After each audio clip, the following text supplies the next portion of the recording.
Hello guys, welcome back to another lecture of radiology. So today in this lecture we are going to discuss, as the name suggests, acquired heart diseases. We are going to discuss the imaging features of mitral stenosis.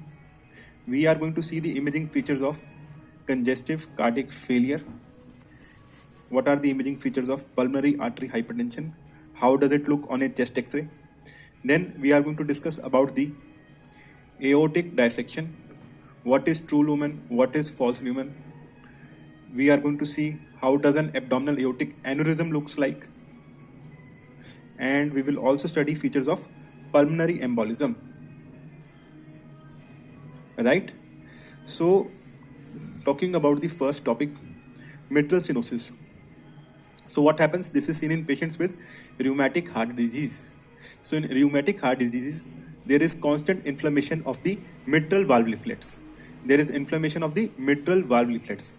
When there is inflammation, this inflammation heals by fibrosis. This inflammation heals by fibrosis. And when there is fibrosis of the mitral valve, right, it results in narrowing of the lumen of the mitral valve. It results in narrowing of the lumen of mitral valve. So what happens when there is narrowing of the lumen of the mitral valve?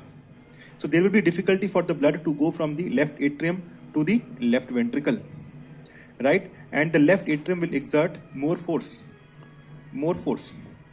right? So when there is more force exerted by left atrium to go into the left ventricle, it results in enlargement in the left atrium. And when less blood is going from, because there is narrowing in the mitral valve, less blood is going from the left atrium to the left ventricle. When blood is accumulating in the left ventricle, it results in enlargement of the left atrium, right? So the most important sign that you are going to see in a patient with mitral stenosis is enlargement of the left atrium, right? So these patients, these patients will present with dyspnea. Why? When there is enlargement of the left atrium, after that there is accumulation of blood. What is draining into the left atrium? Pulmonary veins. So there will be accumulation of blood in the pulmonary veins, and this will result in pulmonary venous hypertension.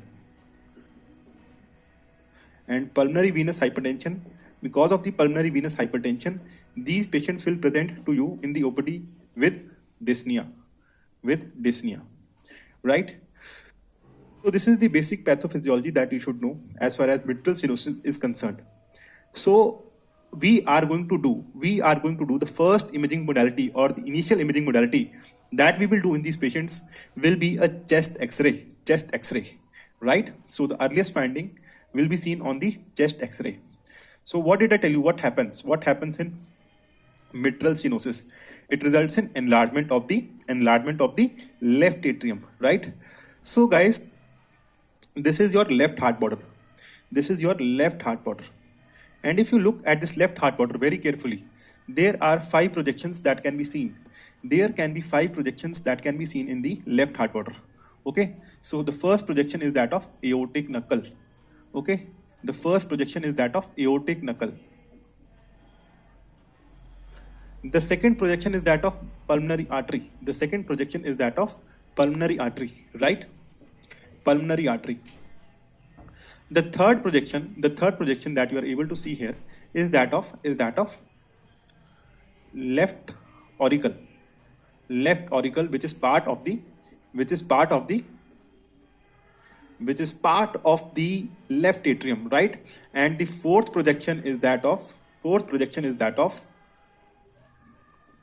left ventricle, right? And the fifth projection is that of epicardial fat, right? So these are the 4 projections that you are able to see. First one is that of aortic knuckle. Okay, the second one is that of pulmonary artery. The third one is of left auricle, and fourth one is that of left ventricle, right? So the earliest finding will be fullness of the left auricle. Okay, fullness of the left auricle is the initial finding that you are going to see in patients with mitral stenosis. So this is your aortic knuckle, right? Aortic knuckle. This is the pulmonary artery, and this is the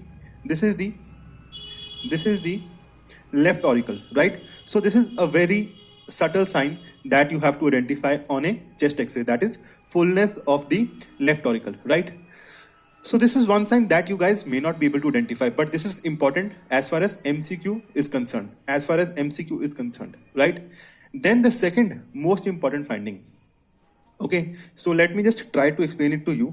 The second most important finding, right? So if I am drawing this, if I'm drawing this heart for you, just remember that between this heart, okay, on either side of the heart there are two bronchi lying. On either side of the heart there are two bronchi that are lying on either side of the atrium, right? So there are two bronchi which are lying on either side of the atrium. So guys, when there is enlargement of the left atrium, okay, when there is enlargement of the left atrium, it results in splaying of bronchi.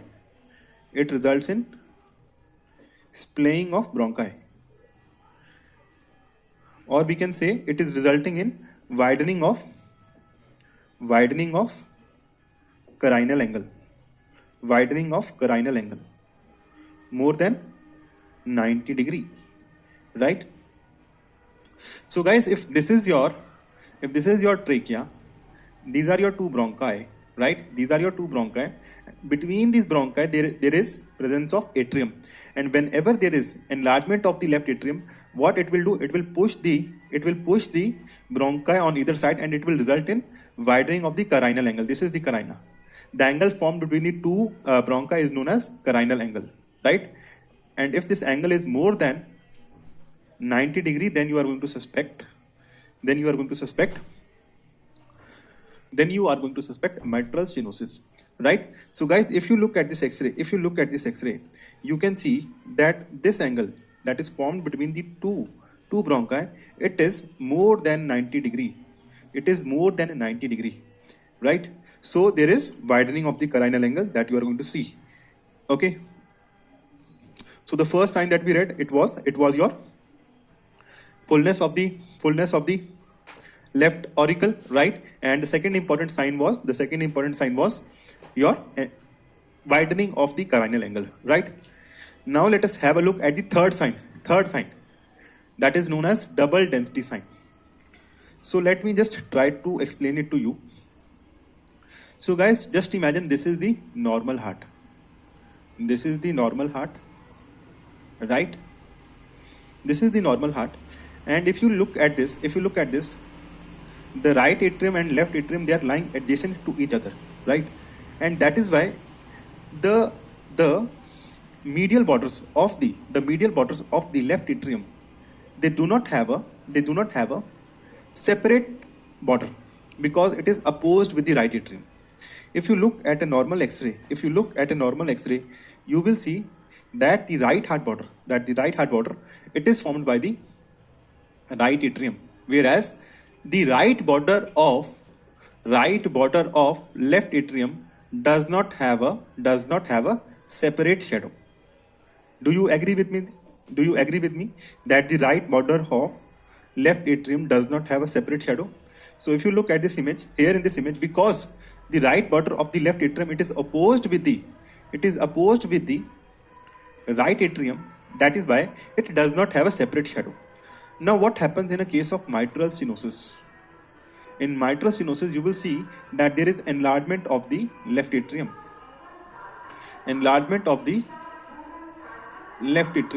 Right? So whenever there is enlargement of the left atrium, you will see that there will be part of the right border of the left atrium. There will be part of the border of the right atrium that is not lying adjacent to the right atrium. There will be part of the border of the right atrium that is not lying adjacent to the right atrium.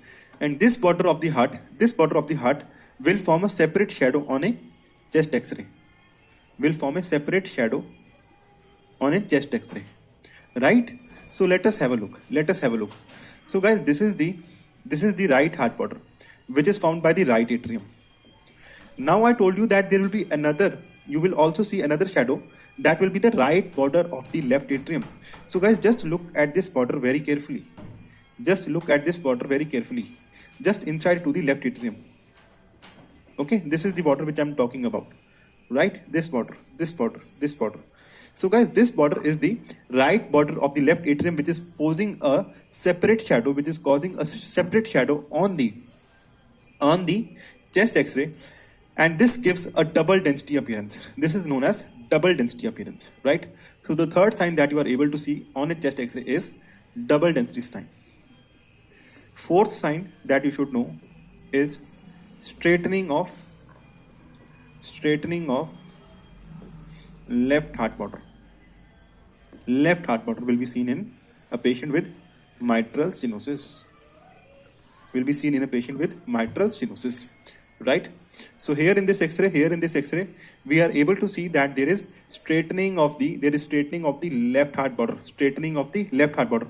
If you will look at an X-ray of a normal patient, you will see that the left border of the left atrium or the heart, okay, it has various contours that we discussed, right? So these contours were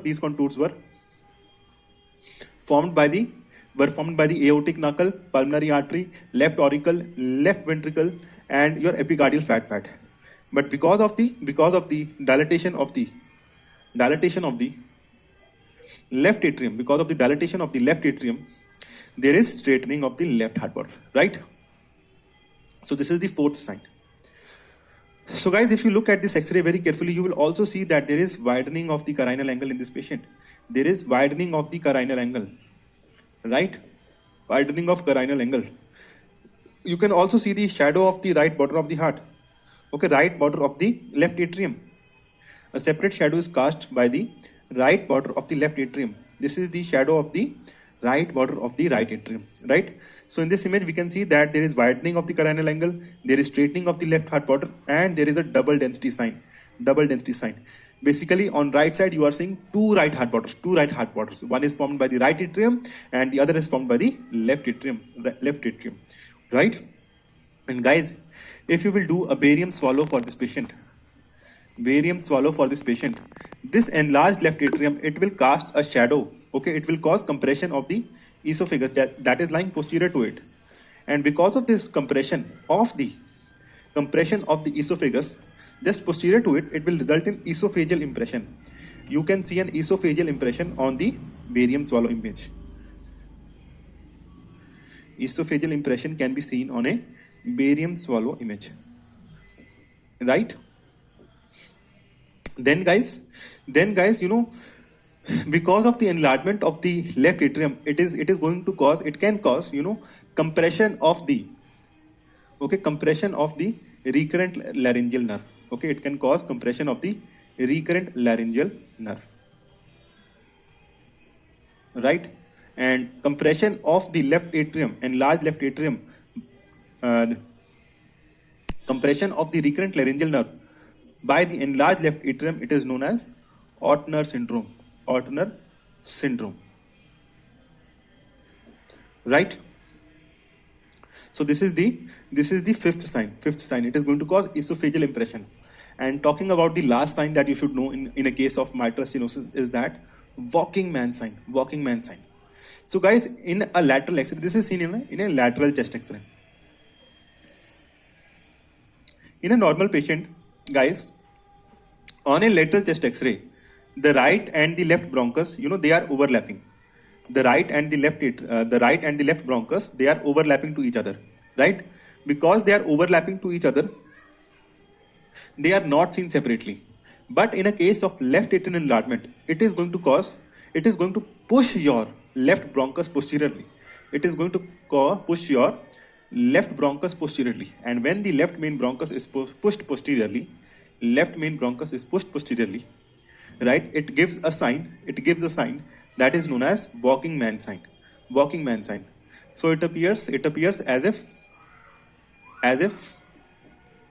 someone is walking with two legs, right? So what happens? Just imagine these are your two legs. In a normal patient, okay, these right and left bronchi, imagine this is the right and this is the left. So the right and left bronchi, they are lying adjacent to each other. But when there is enlargement of the left atrium, okay, enlargement of the left atrium, it pushes the left bronchus posteriorly, and they can be seen as two separate shadows on the lateral X-ray, and this gives a sign that is known as walking man sign. Okay. So what are all the signs that we discussed for mitral stenosis? Let us revise. The first sign was fullness of the left atrium, okay, fullness of the left auricle. The second sign was splaying of the bronchi, which resulted in widening of the carinal angle. The third sign was double density sign, in which you are going to see two right heart borders. The fourth is straightening of left heart border. Fifth is seen on barium swallow image, in which you are going to see esophageal impression. And the sixth sign is seen on lateral chest X-ray, where the left main bronchus is pushed posteriorly, and that is known as walking man sign. Talking about, okay, the next investigation or the investigation of choice, it is echocardiography in a patient with mitral stenosis. So what are you going to see on echocardiography? Okay, it is used for diagnosis, right? Diagnosis is made on echocardiography. Okay, then severity assessment is done using echocardiography. Okay, because echocardiography can tell you about the area of stenosis. Okay, it can tell you about the various pressures across the mitral valves. Okay, so this can be seen with the echocardiography. Then it can also help in the timing of treatment. And what are the findings that you are going to see? On echocardiography? On echocardiography, you will see that there will be thickening seen in the mitral valve leaflets. Thickening will be seen in the mitral valve leaflets. And one more finding that can also be seen on echocardiography will be your enlarged left atrium. Enlarged left atrium will also be seen in a patient with mitral stenosis, right? So there will be thickening of mitral valve leaflets, and there will be enlarged left atrium that will be seen on echocardiography, right? Now guys, talking about patients, okay, what are the imaging features of congestive cardiac failure, right? So for every case, the first investigation or the initial investigation will be chest X-ray. Right? And after that you can do a echocardiography, right? Echocardiography will tell you more about the ejection fraction in the patient. So these patients will again come with complaints of chest pain. In the question, you will be mentioned history of chest pain. Okay, you will be mentioned history of dyspnea. Will be present, right? And let us see what are the imaging findings. What are the imaging findings on chest X-ray in a patient with congestive cardiac failure? Right? So in congestive cardiac failure, your heart is not able to pump blood. When heart is not able to pump blood, okay, so this blood will start collecting in the pulmonary veins.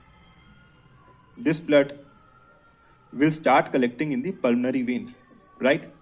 So what will happen in the first stage of congestive cardiac failure, right? Because your left ventricle is pumping the blood, its ability is lost, then blood will collect in the left atrium, and within the left atrium all your pulmonary veins are draining, and then there will be collection of blood in the pulmonary veins, right? So the first sign that you are going to see will be the prominence of upper lobe veins. There will be collection of blood in the upper lobe pulmonary veins, right?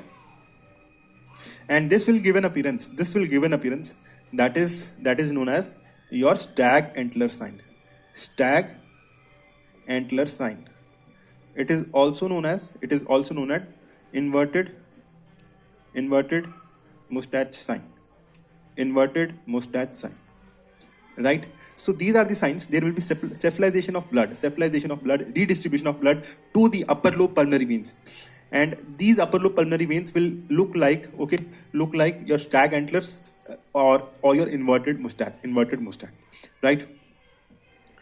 Now what happens? Okay, so these findings were seen when the pulmonary capillary wedge pressure, pulmonary capillary wedge pressure was between 13 to 18 mm of Hg, 13 to 18 mm of Hg. So when the pressure rose to more than 18 mm, when the pressure rose to more than 18 mm, अब क्या हुआ? Now the pressure in the pulmonary veins is increasing, right? So first what we saw, there was dilatation of the pulmonary veins. There was prominent upper lobe pulmonary veins. Now when the hydrostatic pressure increases in the pulmonary veins, okay, it will start leaking into the fluid, will start leaking into the interstitium. Okay. So when the fluid starts leaking from the vessels into the interstitium, okay, so at that point of time we will see that there will be thickening of the interlobular septa, right? So basically your interstitium starts becoming prominent, and this will appear as thickening of the interlobular septa. And how does this interlobular septal thickening appears on a chest X-ray?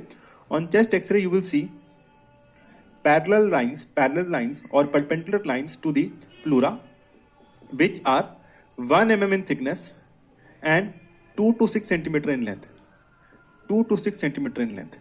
You will see linear opacities. Linear opacities will be seen perpendicular to the pleura, right?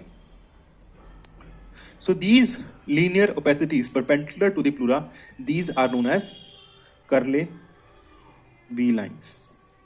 Right? So what are Curley B lines? These are nothing. These are basically formed due to the leakage of fluid into the interstitium when the pressure in the pulmonary veins increased, right? And what happens? It appeared as thickening of the interlobular septa, and these lines are 2 to 6 centimeter in length and 1 mm in thickness, perpendicular to the pleura, right? So we have discussed Curley A lines.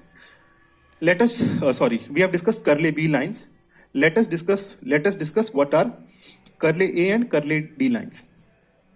So Curley A lines, these are same as Curley B lines.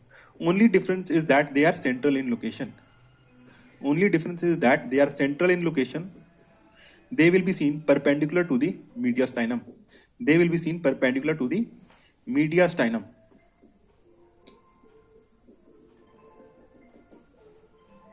Right? Curley B lines are seen perpendicular to the pleural surface. And Curley D lines, these are same as Curley B lines.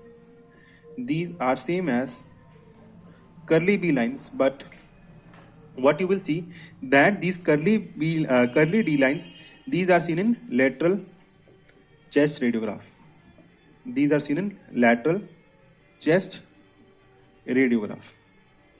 And they will be seen posterior to the sternum.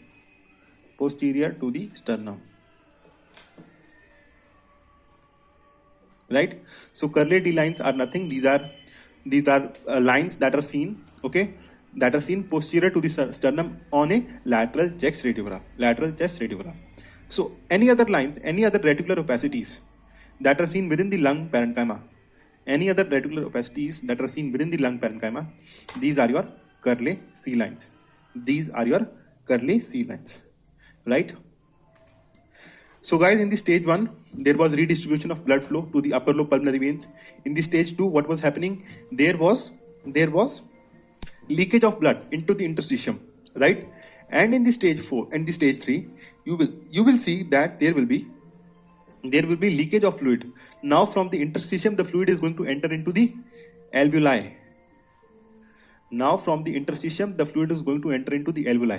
And once the fluid enter into the alveoli, okay, you will see patchy areas of consolidation. What is consolidation? Consolidation is nothing but your filling up of alveoli with blood, fluid or pus. Consolidation is nothing but your filling of alveoli with blood, pus or fluid. Now what happens in the third stage, when the pulmonary capillary bed pressure is more than 25 mm of Hg, right? There will be leakage of fluid into the alveoli. And when there is leakage of fluid into the alveoli, what will happen? What will happen? There will be patchy consolidation seen in both lung parenchyma. Both lung parenchyma. So these areas of consolidation are seen predominantly in perihilar location. These lung consolidations are predominantly seen in the perihilar location. Right? So these lung consolidations in the perihilar location will give an appearance that is known as bat wing appearance. Bat wing appearance. So they are going to give an appearance that is known as bat wing appearance. Right? So the third stage is pulmonary edema. Pulmonary edema. Right? Now guys, talking about another condition, that is pericardial effusion. So what happens in pericardial effusion? There will be collection of fluid in the pericardial space. So guys, normally the thickness of the pericardial space, it is less than 1 mm. Less than 1 mm. If you see the thickness of the pericardial space on ultrasound, on echo, on CT, okay, it will be less than 1 mm. And it is filled with 15 to 20 ml of pericardial fluid. So when there is collection of the fluid in the pericardial space, then it is known as pericardial effusion. So the initial investigation of choice for these patients will be chest X-ray. Chest X-ray is the initial investigation of choice.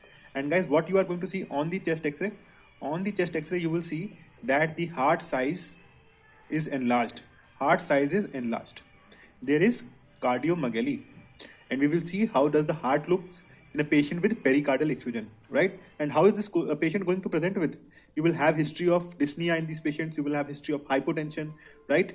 In a patient with cardiac tamponade, you will have the characteristic triad, that is hypotension, muffled heart sounds, and jugular venous distension. Jugular venous distension. And the investigation of choice for pericardial effusion is echocardiography. Echocardiography, in which you will be able to see fluid in the pericardial space, and also there will be one sign, that is swinging heart. Swinging heart will be seen on echocardiography, right? So let us see what is the sign that we are going to see on the lateral chest X-ray. So on the lateral chest X-ray, it gives a characteristic sign which is known as Oreo cookie sign. Oreo cookie sign. So what happens when there is collection of fluid? If this is the pericardial space, just anterior to the pericardial space, there is retrosternal fat, and posterior to the pericardial space, you have epicardial fat. So when you do a lateral chest X-ray for this patient, you will see that this fluid, it will appear radiodense. This fluid will appear radiodense, and just anterior and posterior to this fluid, there will be a radiolucency. So there is a lucency just anterior to this, right? And there is one lucency just posterior to this. And this gives an appearance that looks like an Oreo cookie, right? So anterior we have retrosternal fat pad, and posteriorly we have epicardial fat pad. Guys, this is the CT image, CECT. This is the CT angiography image. And what do we see on this CT angiography? So this CT angiography, it is better explaining you how does the retrosternal fat pad looks like. So guys, this is your heart, right? And this is the pericardial effusion. Right? And how does the fat looks? As we have discussed in the basics of CT, fat looks black on CT image. CT image. So you can see that posterior to this pericardial effusion, we have this fat, that is your epicardial fat, just anterior to the heart and posterior to the effusion. And anterior to the effusion, guys, we have another fat pad, that is your retrosternal fat pad. So these two structures, these appear radiolucent on a lateral chest X-ray. So when we do a lateral chest X-ray, you will see a radiodense pericardial effusion, and on either side we will see radiolucent lines formed by the fat pads, which gives an appearance that is known as Oreo cookie sign. I hope this is clear. And on the AP chest X-ray, it gives an appearance that is known as money bag appearance, right? Also known as water water bottle appearance. So these are the two names that you should remember as far as anteroposterior radiograph is concerned. The heart will be grossly enlarged, right? And this will give an appearance that is known as money bag and water glass appearance, right? Now talking about constrictive pericarditis, constrictive calcific pericarditis. So in this, what you are going to see, you will see that there will be calcification. Calcification will be seen in the walls of the heart, in the walls of the heart, right? So how will it look on a chest x-ray? Just look at this x-ray, guys. This is an AP radiograph of a patient, and it is showing you calcification along the walls of the heart, predominantly involving the right ventricle, So this is what you are going to see in a patient with chronic constrictive pericarditis, right? Now, guys, talking about another case, that is pulmonary artery hypertension, right? So these patients can again come to you with complaints of, so this is a common complaint in most of the patients, that is dyspnea, right? And you are doing a initial investigation that you do is the chest x-ray. Chest x-ray is the initial investigation of choice, right? And what do you see on the chest x-ray? So guys, in pulmonary artery hypertension, as far as chest x-ray is concerned, you will see that the pulmonary arteries will be enlarged.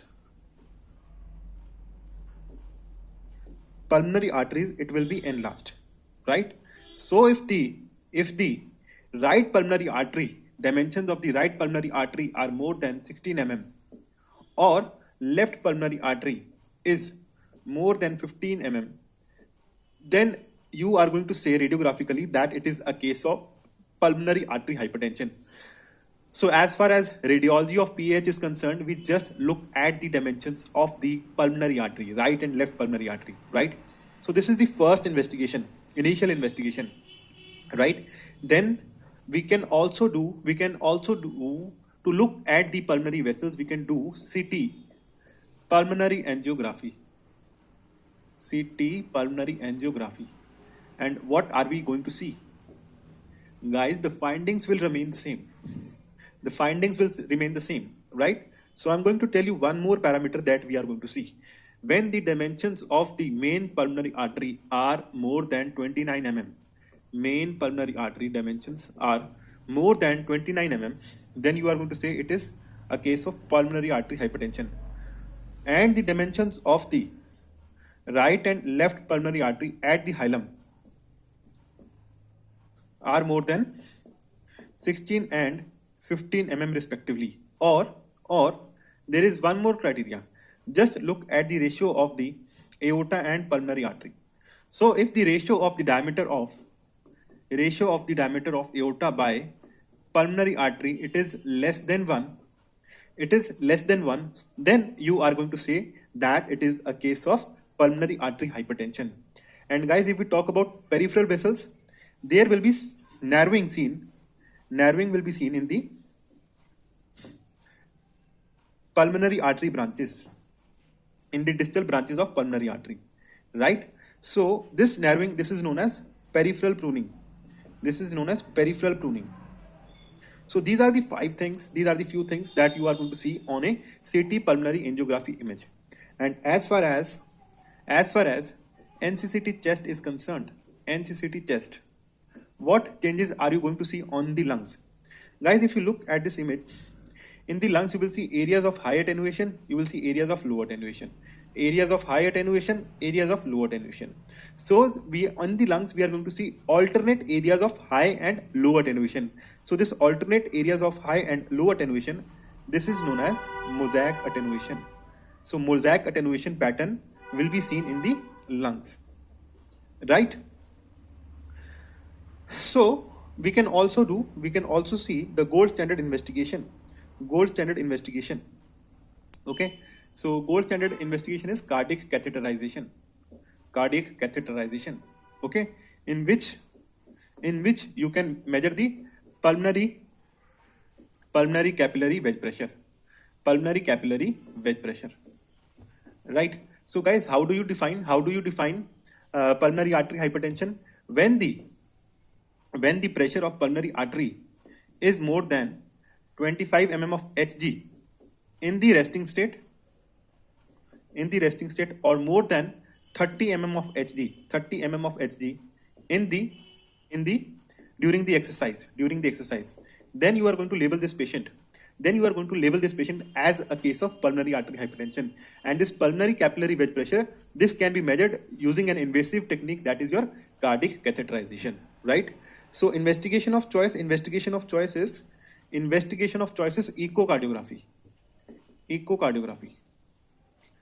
So for most of the heart diseases, investigation of choice will be echocardiography, right? Whether it is congenital heart disease, whether it is acquired heart disease, right? So what are the findings that you are going to see on echocardiography? You will see that there will be dilatation of the right and left atrium.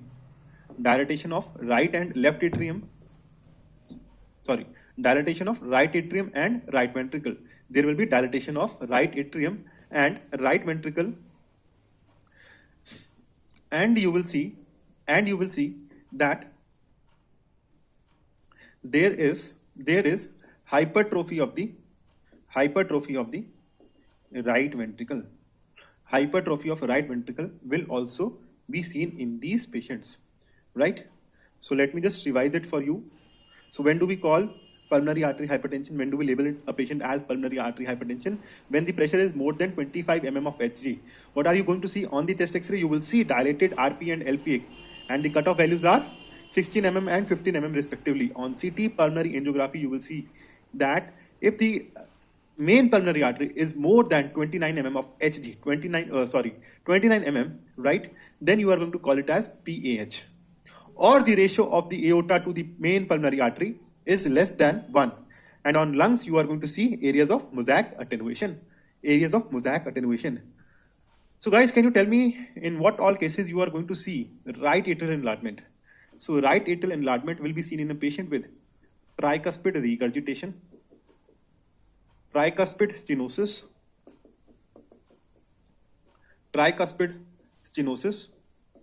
right? Or we can also see enlarged right atrium in patient with Epstein anomaly. So how are you going to see this right atrial enlargement on a chest X-ray? So on a chest X-ray, if the distance of the lateral border of the vertebrae and the right lateral border of the heart is more than 2.5 centimeter, then you are going to say on a chest X-ray that the patient is having right atrial enlargement. So this is a case of right atrial enlargement seen in a patient with Epstein anomaly, and this is an image of cardiac MRI. So what happens in Epstein anomaly? Your tricuspid valves, these are placed inferiorly, and there is dilatation of the right atrium, and your right ventricle is hypoplastic. And this is associated with lithium use in pregnant female.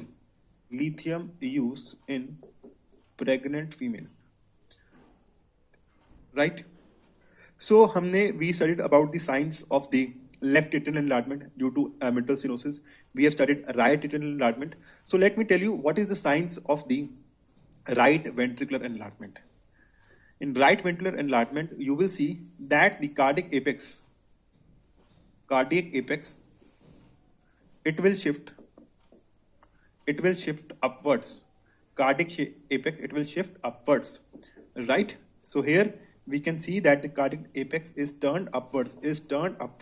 Why this is happening? So guys, you know that right ventricle is forming the base of the heart. And whenever there is hypertrophy of the base of the heart, it is going to push the heart upwards, and that is why. And cardiac apex is formed by the left ventricle, and that is why, okay, that is why you will see that the cardiac apex, it will turn upwards. And guys, this is a case that is giving an appearance of boot-shaped heart. in which you are going to see right ventricular enlargement and hypertrophy.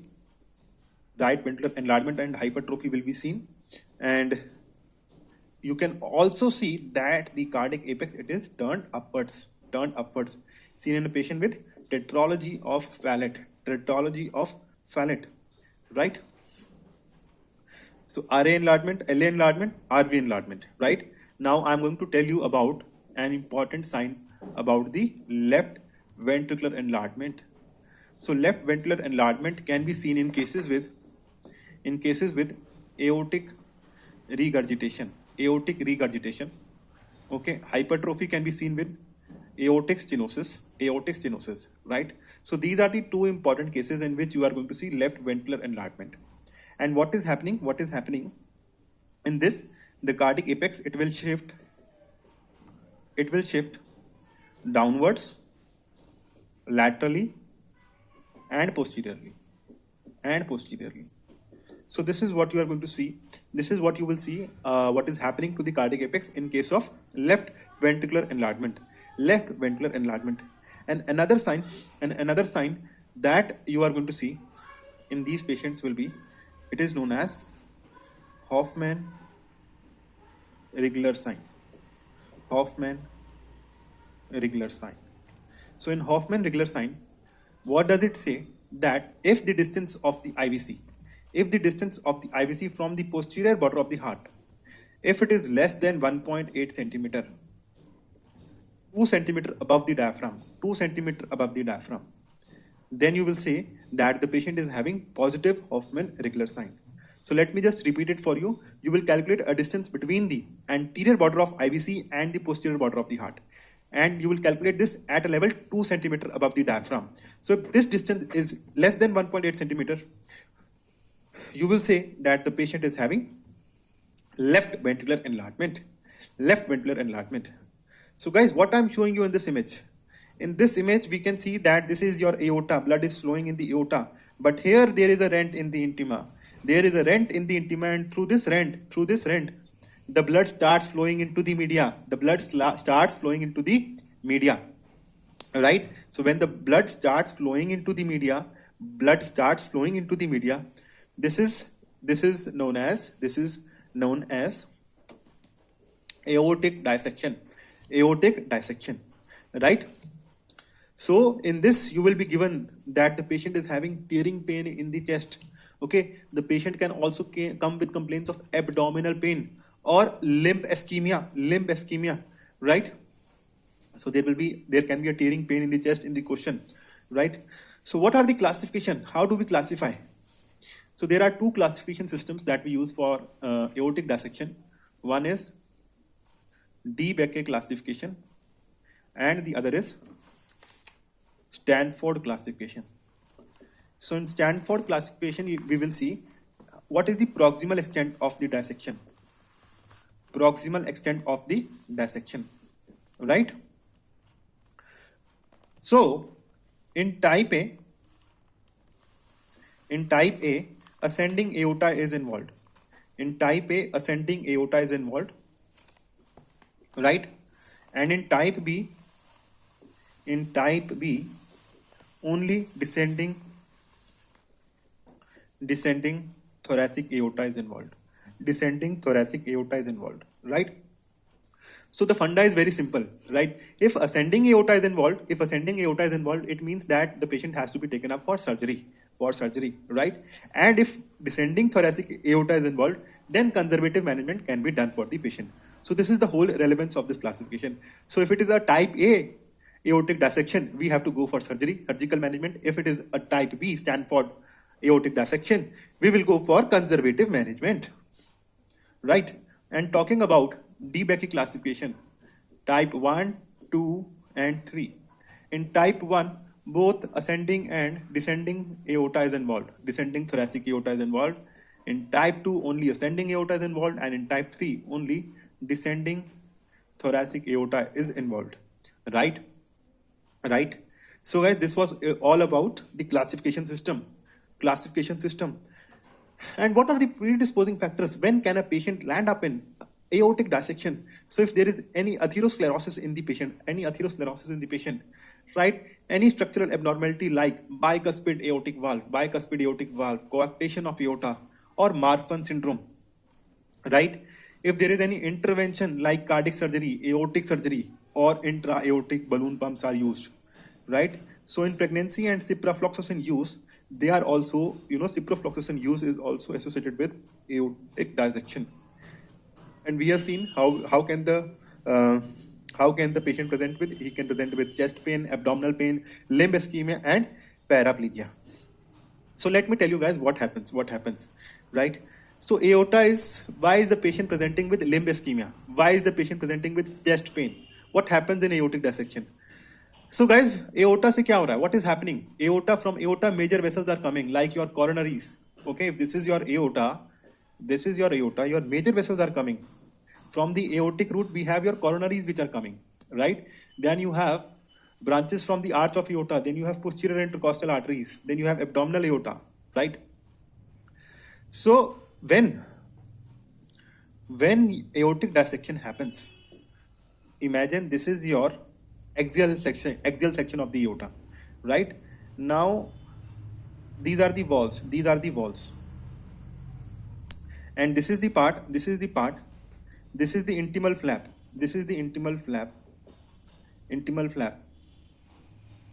right? And this part is the part of the aortic dissection in which blood is present in the tunica media, right? So what is happening? Okay, so blood was entering into the tunica media.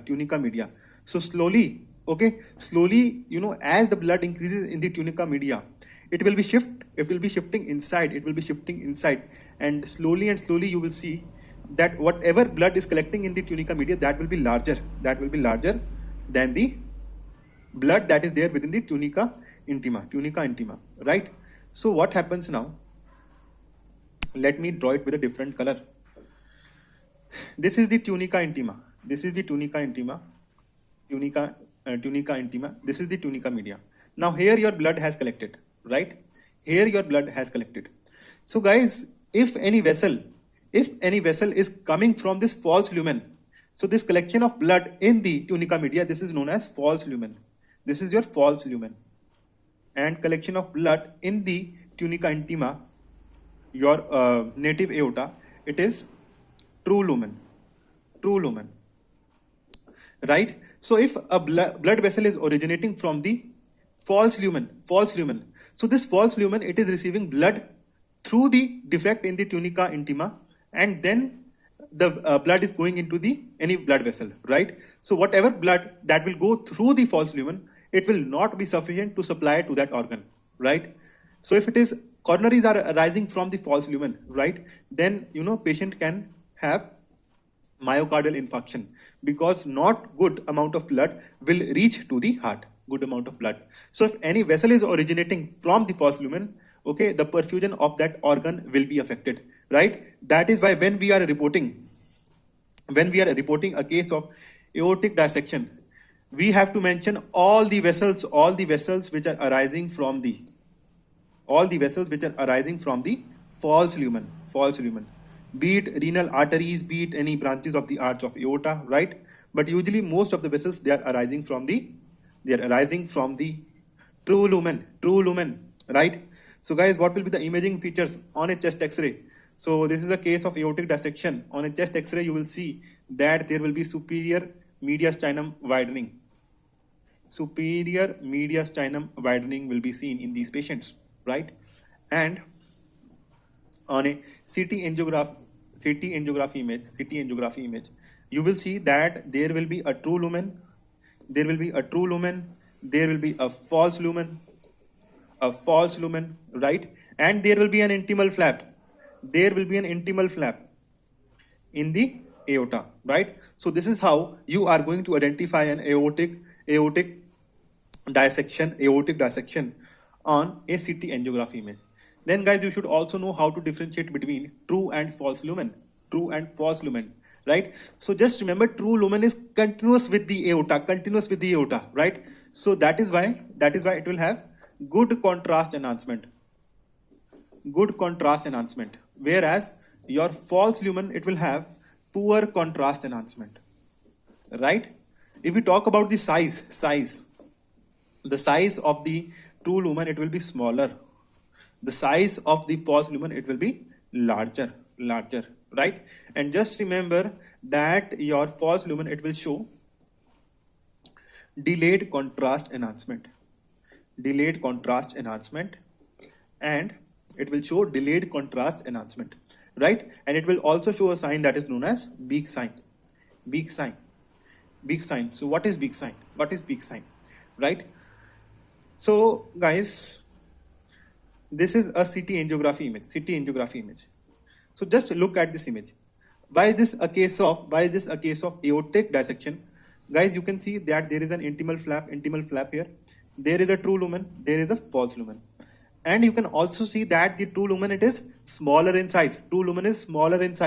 False lumen is larger in size. And you can see that the enhancement of false lumen, it is less than that of true lumen, right? And what is beak sign? You can see that the angle between the aortic wall and the intimal flap, it is an acute angle, giving the appearance of a bird's beak, and this is shown by your false lumen, right? So this was all about aortic dissection. Now talking about another important condition, that is aortic aneurysm. So how do we define aortic aneurysm? If the diameter of the aorta is more than 50%, okay, of the proximal vessel, of the proximal part of the vessel, it is called a case of aortic aneurysm, right? So we have different criteria as far as ascending aorta is concerned. So if the dimensions of ascending aorta, they are more than 5 centimeter, we will call it as aortic aneurysm. If the diameter of descending thoracic aorta, it is more than 4 centimeter, we will call it as a case of aortic aneurysm. And if the diameter of abdominal aorta is more than 3 centimeter, we will call it as a case of aortic aneurysm, right? So it has the same risk factors that were seen in a patient with aortic dissection. Okay, what are the risk factors? Atherosclerosis, right? If there is any history of structural abnormalities in the patient, right? So in these patients, you can see Marfan syndrome, any connective tissue disorder, you can see aortic aneurysm. So what are the imaging features? On the chest X-ray, the imaging features will be same, right? You will see mediastinal widening will be seen. Okay, so look at this X-ray. Okay, this is the superior mediastinum, and it appears widened. So on a chest X-ray, if you are suspecting, okay, superior mediastinum widening, then you can send the patient for, if it is an abdominal aneurysm that you are suspecting, ultrasound can help, right? So big aneurysms, like, okay, they can be detected on a ultrasound image, on a ultrasonography, right? And the investigation of choice will be CT angiography. Is the CT angiography or MR angiography is the investigation of choice in patients with aortic aneurysm as well as aortic dissection, right? And your digital subtraction angiography, this is the gold standard, right? Now guys, what is the problem with dilated abdominal aorta, dilated thoracic aorta, right? What is the problem? The main problem is that it has a propensity to rupture. Okay, so this abdominal aortic aneurysm or your descending thoracic aorta aneurysm, it can rupture. Okay, so that is why we have to manage these patients. So in this patient, okay, we can see that this is a CT angiography image. Why is this a CT angiography image? Because your aorta, it is having intense enhancement, and we can see that there is dilatation of the abdominal aorta. We can also see similar findings on VRT image. This is a VRT image which is showing you the dilatation of the abdominal aorta, right? Now guys, talking about what are the signs of impending rupture, which can come as an MCQ in the main exam, right? So the first one is draping aorta sign, draped aorta sign. So guys, if the posterior wall of the aneurysm, it is contacting the vertebra, then you can suspect that there can be, there can be impending rupture in this patient. So aorta is draping around the vertebra, and sometimes it can also cause erosion in the vertebra also, right? Then we have one sign that is known as crescentric sign. Crescentric sign. What is this crescentric sign? In crescentric sign, guys, okay, you can look at this image. This is your abdominal aorta, which is dilated, okay, which is dilated, and you can see that there is thrombosis of this part of the aneurysm. There is a thrombus that is present in the peripheral part of the aneurysm, and this peripheral part of the aneurysm, it is showing increase in density. Right? So increase in density means that there is some new hematoma forming within this thrombus, right? And in that case, you are going to suspect that there can be risk of rupture in this patient. The other signs include periaortic fat stranding. Fat stranding can be seen, right? Periaortic fat stranding can be seen. So just remember these signs, which are signs of impending rupture, right? Another important sign is missing calcium sign. Missing calcium sign, in which there is focal discontinuity seen in the intimal calcification, right? So if this is your abdominal aorta, okay, if this is the abdominal aorta, right, this is the tunica intima, and there is calcification in the walls of the aorta, right? So if there is any discontinuity in the calcification, this is known as missing calcium sign, okay, missing calcium sign, that can be seen in these patients, right? And guys, what is the treatment of choice? Okay, it can be an endovascular repair, or it can be elephant trunk repair. Okay, so let me just brief you about the elephant trunk repair surgery. It is done in two stages. Right? So here in this case, there was an aneurysm that was involving the ascending aorta, arch of aorta, right? And there was an aneurysm involving the descending aorta also. So an elephant trunk repair was done in this patient. So what they do, they remove the arch of the aorta first. It is done in two stages. So in the first stage, they are going to remove the arch of aorta. And how they will do it? They will put a graft. In the descending thoracic aorta. So here they have put a graft in the descending thoracic aorta, and you can see that this graft is invaginated. There are two folds within this graft, right? And one fold is lying free towards the side of the abdomen, right? Then what they do, they will take out this flap, right? This flap is taken out, and it is attached with the proximal part, that is your ascending aorta, right? And then the branches of the arch of aorta, they are also anastomosed with it. After that, this is the first part of the surgery. After 3 or 4 months, okay, we will have the free end of this graft. Now what they will do, they will remove the descending thoracic aorta. Descending thoracic aorta is removed, okay, and they will anastomose the free end of this graft with the abdominal aorta. So guys, this is what we understand by elephant trunk repair, right? So the last topic for today, pulmonary embolism, right? So most of the patients, they will again, okay, they will present with sudden drop in the SpO2, they will have dyspnea, right? They can also have leg swelling, which is due to the deep venous thrombosis, right? You do a chest x-ray, okay? Sometimes the chest x-ray can be normal, right? But we will study all the signs of the pulmonary embolism on the chest x-ray, which is important for MCQ point of view. Then the patient can have a leg swelling, ठीक है?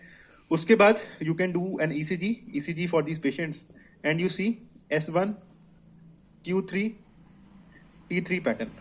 So this medicine people can tell you better, right? So what is basically S1? S1 is prominent S wave in the lead 1, and Q3 and T3 is prominent Q and T wave inversion in the lead 3, right? So this you are going to see on the ECG, and you can also see sinus tachycardia on ECG. Sinus tachycardia on ECG. So radiology people, they will have just very little idea about the clinical things, okay? But they will have some idea, right? So this is how the patient can come with, right, when he's coming to you in the radiology department for any X-ray or for any CT angiography, right? So the first investigation will be, you will get a chest X-ray done. The investigation of choice will be again CT pulmonary angiography. CT pulmonary angiography will be the investigation of choice, right? So guys, what happens if there is a thrombus in the pulmonary artery? Okay, it will result in dilatation of the proximal part. It will result in dilatation of the proximal part, right? So what is the first sign? Fleshner sign, dilated pulmonary artery. Fleshner sign is dilated pulmonary artery, right?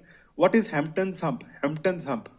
In Hampton's hump, you will see a wedge-shaped opacity. When there will be a thrombus in the pulmonary artery, it will occlude that artery, and the part of the lung that is supplied by that artery, it will get infarcted, it will get necrosed, and it will appear as a wedge-shaped opacity. Wedge-shaped opacity, that is known as Hampton's hump.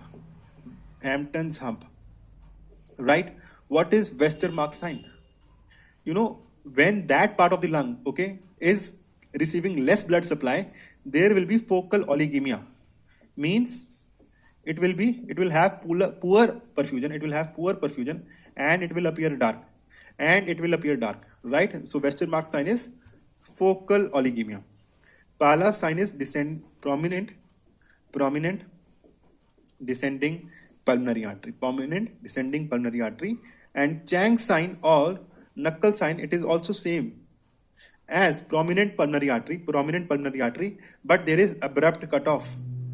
Abrupt cutoff is seen, right?